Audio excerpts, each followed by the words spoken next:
So next, I'm going to give you some tips that you may find useful when you write JUnit test cases. Okay? Well, in general, when you write unit test cases, the first tip is that you want to make your assertions readable. Okay? And as I mentioned, in general, a very good principle to keep in mind as a professional software engineer is that you want to make sure your code readable. And this is particularly important when you write assertions, because maybe you guys, I would encourage you guys to go on those open source repositories like GitHub. Okay, you can now they have a lot of JUnit test methods, test code in the repository as well. If you look at those real life, test methods, they have a lot of assertions. Okay, where you have to check different properties to when you try to evaluate the test design. So if you do not write those test assertions in a way that is readable, it can be very difficult for you to read the test code, understand what is going on. So it's very important. That's why you, as we discussed before, why you have seen like all the different assertion methods that you may find they are not required for you to do things that we want to do. But with those different assertion methods will help you to make the code more readable. Just give you 2 examples. Like this one, assert 2, not A less than 3. Another way to write the same thing is that you say assert false, A less than 3. Which one is more readable? On the right hand side, it's more readable, right? Okay. Even probably for this particular example, you probably it does not make much difference, but it adds up. Okay, when you look at like a big test class, you have many test methods, many assertions, and this really could help you. Okay, did you understand the code? And another example is that assert 2 A dot equals B,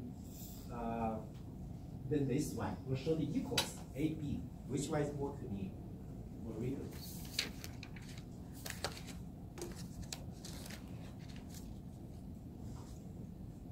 Well, this one is more concise and probably a little bit more convenient, right? Again, okay, this is really about readability. Okay, it's not anything wrong with this, but things could add up. Okay, so that's and also as I mentioned before, like the short that's like the third-party matcher, the AppQuest library. The whole purpose is to make your assertion statements more readable, so that you read it out to know what you are trying to do. So readability is something that we want to keep in mind. Okay. The second tip is that you want to minimize dependencies from between different tests and or components. I guess we mentioned that, right? When you execute a test case, you don't want interference, okay, from other test cases. So the general principle is that when you do unit testing, or in general when you do testing, each time when you execute a new test case, you want to have a clean start. Okay? You don't want to build on top of like whatever left from another test case, because if something goes wrong, you don't know. If you build up on top of some other test cases, you don't know which test case is giving you the problem, right? And that can become make it more difficult for you to figure out what has gone wrong. And another tip is that I think the common problem people encounter is that sometimes when you see the method that is so trivial, and you ask yourself, do I have to write a test method? Right? And that does not seem to add any value to what you are doing, like for those very simple methods. Okay. So the general principle is that you only write tests for methods that are significant. Okay, that's, for example, the method that is called not by other methods. That is a significant method. Okay, or a method that implements a critical user function. That is a significant. Okay, and also methods that are likely to change in the future.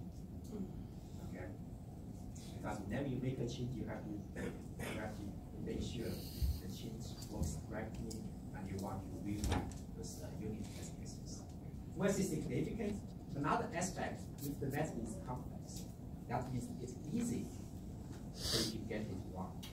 Then you want to write unit tests. Like getters, setters, you don't have to write like a test method, those getters and setters. Okay. So that's, unfortunately, I cannot, there's no mechanical rule like giving a method whether you should write a test method. You have to exercise your judgment call. Okay. And as later we will discuss, that's the same thing we write documents. Okay? I guess a common question you may have when you write documents is that what kind of information I should put down. Okay?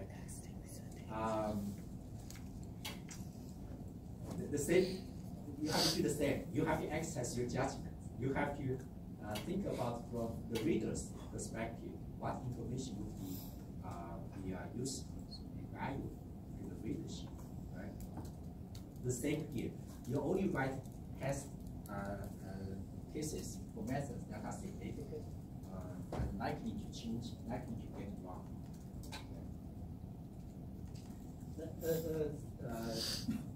Another tip is that you cannot only over-specify a test case, and you don't want to under-specify a test case. When I say over-specify, it means you are checking properties that are too specific, for example, to the implementation of the method.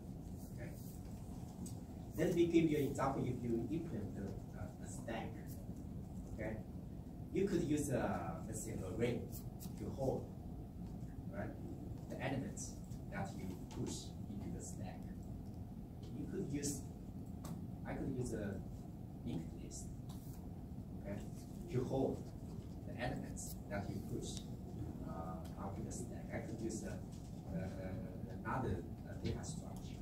So when you write your assertion statements, you don't want your assertion statements to be specific to the data structure that you use to hold those elements.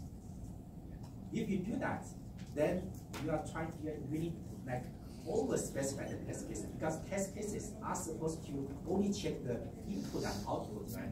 Not inside the implementation. The problem with over-specification is that later if you say, I want to use a different data structure, I want to switch from an array to a linked list or to a tree structure, then all the test cases that you have written will break, okay? Because the test cases are too specific to the previous implementation.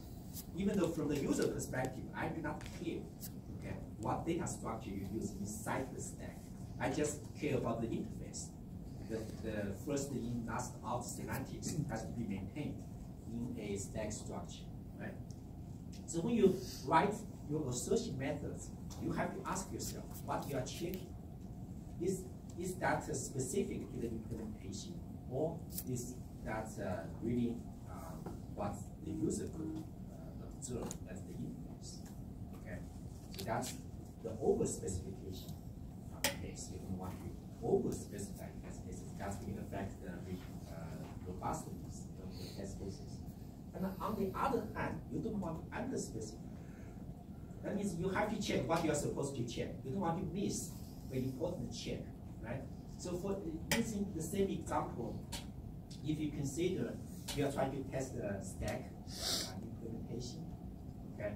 So like when you pop the element, you do not only check whether you get the right element back, right? You also need to check, for example, the pointer has to go to has to be moved, right? Has to be modified. If you forget that check, if you have a bug, like you forget to update the stack pointer, you're not going to detect, right? So you do not want to over-specify, you do not want to under-specify. You have to do the right specification. So that's something that we want to keep in mind. We want to achieve adequate test coverage, which we will discuss in more detail, like different code coverage. Right? And as we mentioned, you do not have to test every line of code. Okay, because some methods are really trivial. You do not want to spend effort to test those methods. So 100% is not necessary, okay, in your project. Okay. However, the general guideline is that you want to achieve 90% or more for functionally equivalent, important classes, okay, 80% or more for general classes. It's a guideline. It's not, don't take it as a strict rule that you have to follow. So that's okay. Sometimes if you do not, if the code coverage tool does not report 100% coverage. And this is also very important. In many cases, people spend a lot of time to write the test code in the first place. Okay? Then they don't update. Once they update, it means if you make changes in the production code, you have to change your test code as well. If you do not update, after a while, all the effort that you spent, okay, when you write the test code in the beginning, will get wasted. And sometimes even give you misleading results. So it's not only wasted, it can actually hurt your project. Okay, so always keep in mind whenever you make changes to the production code, you want to ask yourself whether you need to update the test code as well. In some cases, you do not, right? For example, if you switch from the array data structure to a different data structure for the stack implementation, you don't have to change the test code. Okay? But you have to ask the question, you have to ask yourself whether you have to make any test code changes as well. And also you want to package production code separately from the test code. Because test code, as I mentioned, they are only useful at the development stage, right? The user does not care. So typically you're not going to deploy your test code to the customer site. Okay?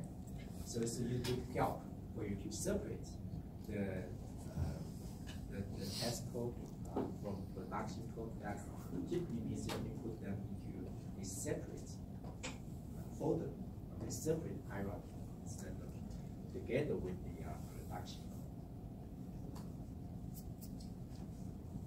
So here I have some references, okay, that you could get more information about JUnit.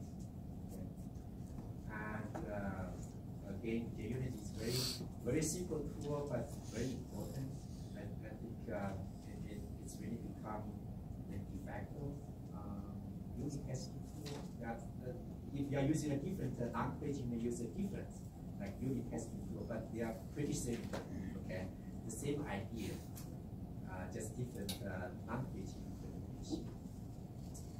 And this is probably the only testing tool that we are going to cover in the class. So as you can see, it's really important tool for you to know to use. And that's one thing we can make you look professional.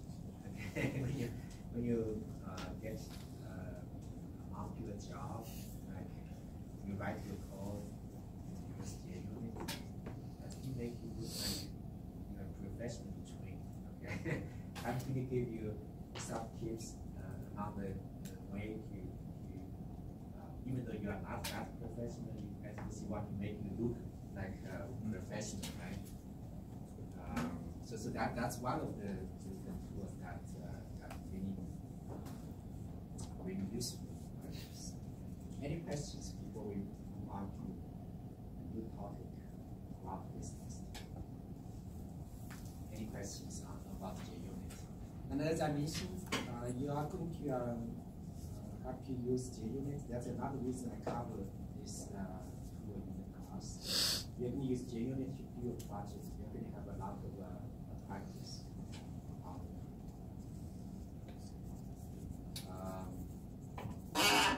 Any questions before about JUnit before we move on to graph business?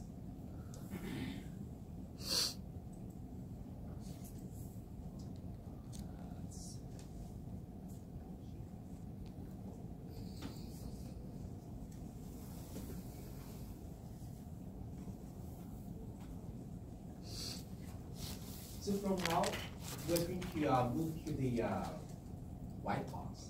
Yes. We're going to move inside the code. We're going to utilize the information that we could get from the source code to help us generate test cases more effectively. So we have a big picture of what is graph-based testing and why we want to do graph-based testing. So we look at some fundamental concepts that are really important like graph-based testing. There are two types of graph-based testing. We have to discuss more detail: data flow testing, control flow testing, and data flow testing. To appreciate the two types of testing, you can, at a high level, as you can imagine, a program is basically equals control flow plus data flow. Right?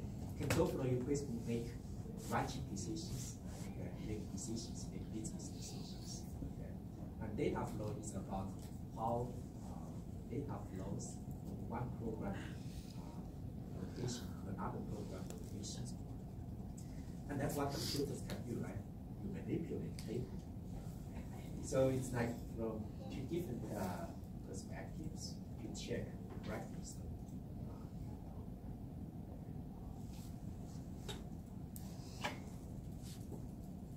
and that's another general way we,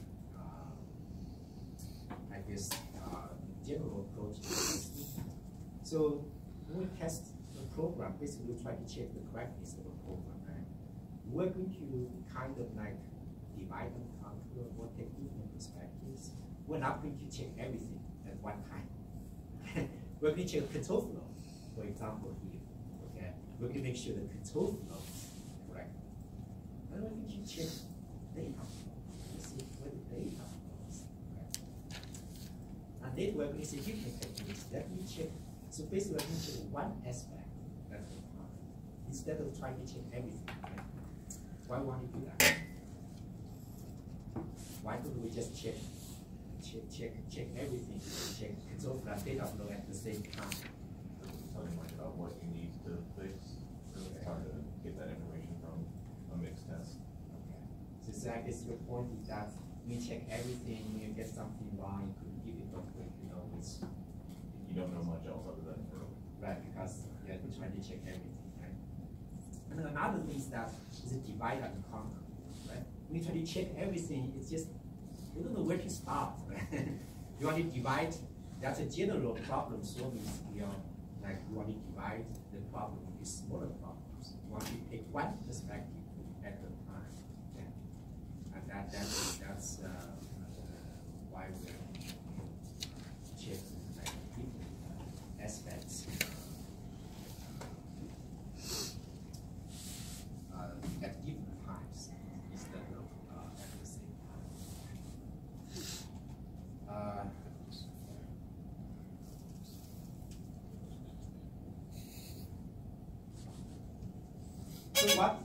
graph-based testing does is that first, you're going to create a graph model of the program that is being tested. And then you're going to use the graph model to guide the process of test generation so that you could cover certain elements, certain endpoints in the graph so that we could be more systematic in terms of what kind of test cases we're going to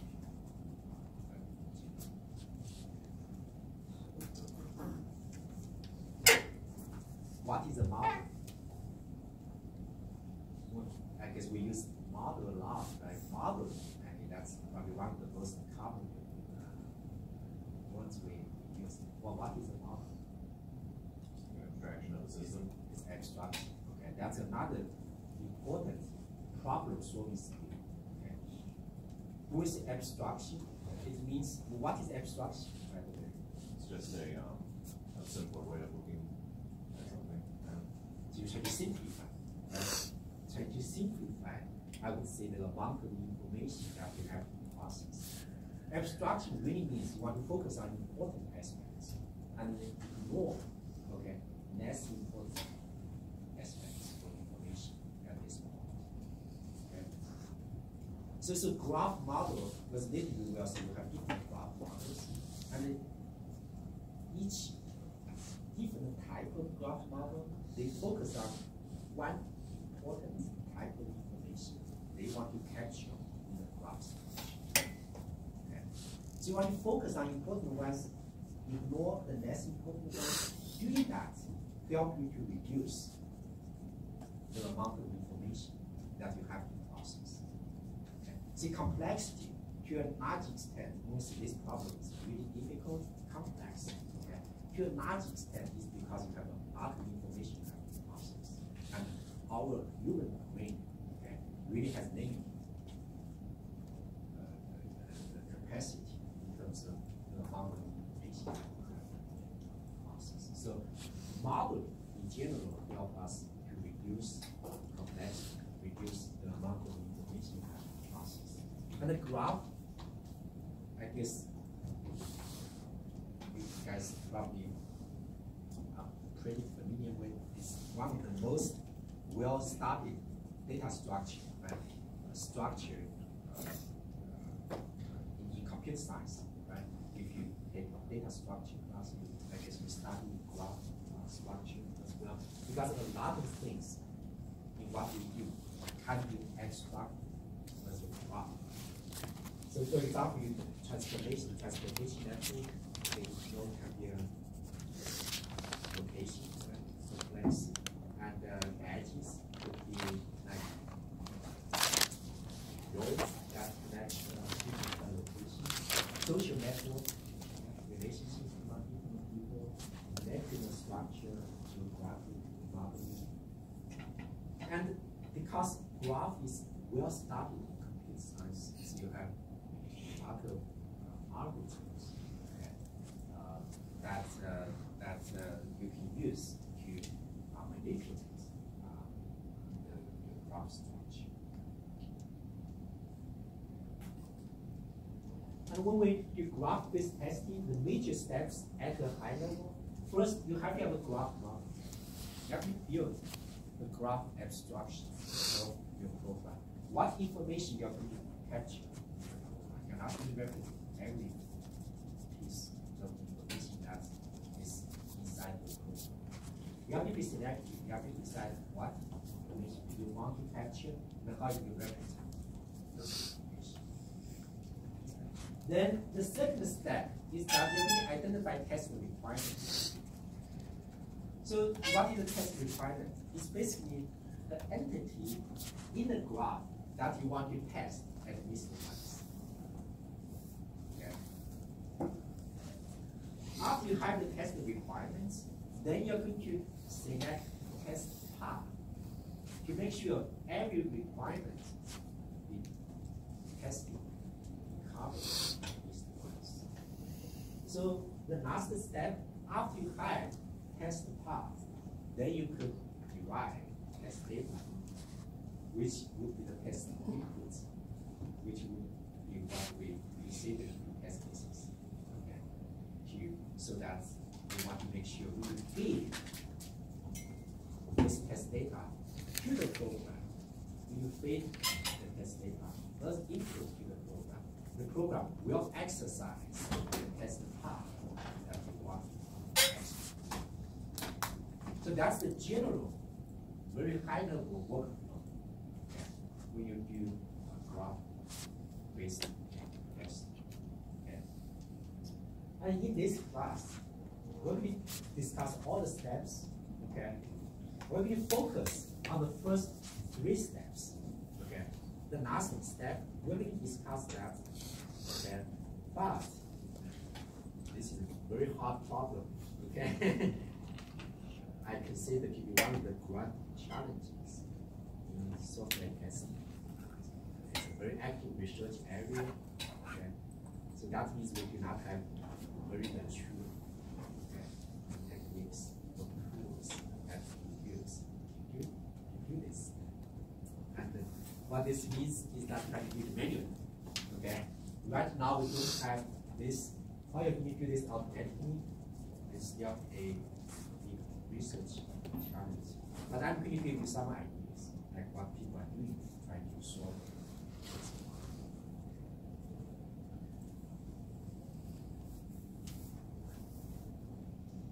And there are different types of graph models that can be used in testing. So definitely control flow graph, you can imagine it's going to capture all the control flows and transfers from one program location to another program location. And data flow graph is built on top of the control flow graph with annotations about how data flows in the program. So we're going to, in this class, we're going to discuss these 2 types of graphs in detail, how we construct these 2 types of graphs. And there are other types of graph that you can use in testing. One is dependency graph. It captures the data dependency or control dependency or both among program elements. Okay. So basically there are 2 types of dependency graph: control dependency graph, data dependency graph. Cause effect graph, in this kind of graph, we try to capture relationships among program input relations. So what kind of inputs would cause what kind of outputs? Okay. And you can generate test cases based on all these different types of graph models. And in our class, when we go from the first 2, the next 2 you take like the graduate level testing class, probably start more detail. Other 2 types of graphs.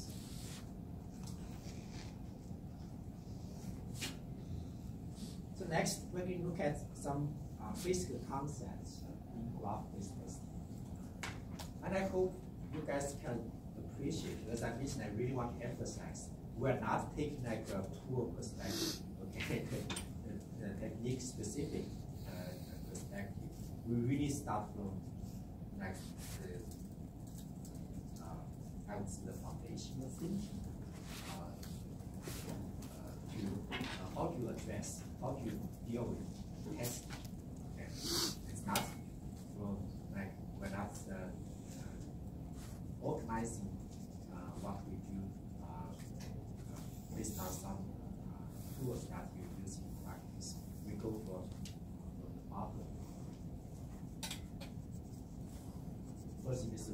Michael, deal with graph concept at all, right? I just want to test my code. I just want to deal with the code. Okay. But later you appreciate is really like what is behind all the tools that used in practice. So graph, basically, as you know, is a structure that has nodes and edges, right? And to be more precise, okay, you have 4 components. Okay, in the graph, you have 7 nodes, you have 7 edges, right? That connect the nodes, and we have in our context, we have 2 special subsets of the set of nodes. We have a special set of nodes called initial nodes, and we have a special set of nodes called final nodes. As you can imagine, initial nodes represent entry points to your program, and the final nodes represents active points to your program, right? Where the program is finished. Okay. So these are kind of different from the general structure graph definition. The general graph structure from the contact definition. Right? And we, in our context, the 3 sets of nodes cannot be empty. Because you have to have at least 1 node, otherwise you don't have a program, right? As you will see, like in many cases, the node represents a state. You have to have at least 1 initial node and 1 final node. So you could represent the graph like innovation manner, graphic manner, or you could also use the texture. It's basically the same. I guess what I really want to mention that the arrow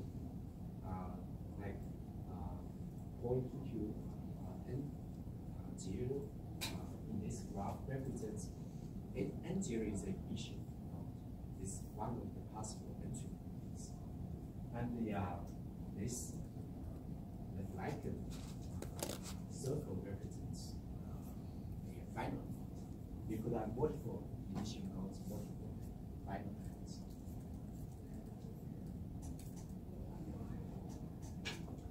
Some very important concepts. The path, okay? I think that's the same as what you study in the general data structure class. The path is basically a sequence of nodes, but the nodes next to each other, they have to be connected. That's the basic requirement, right? And the length of a path represents the number of edges.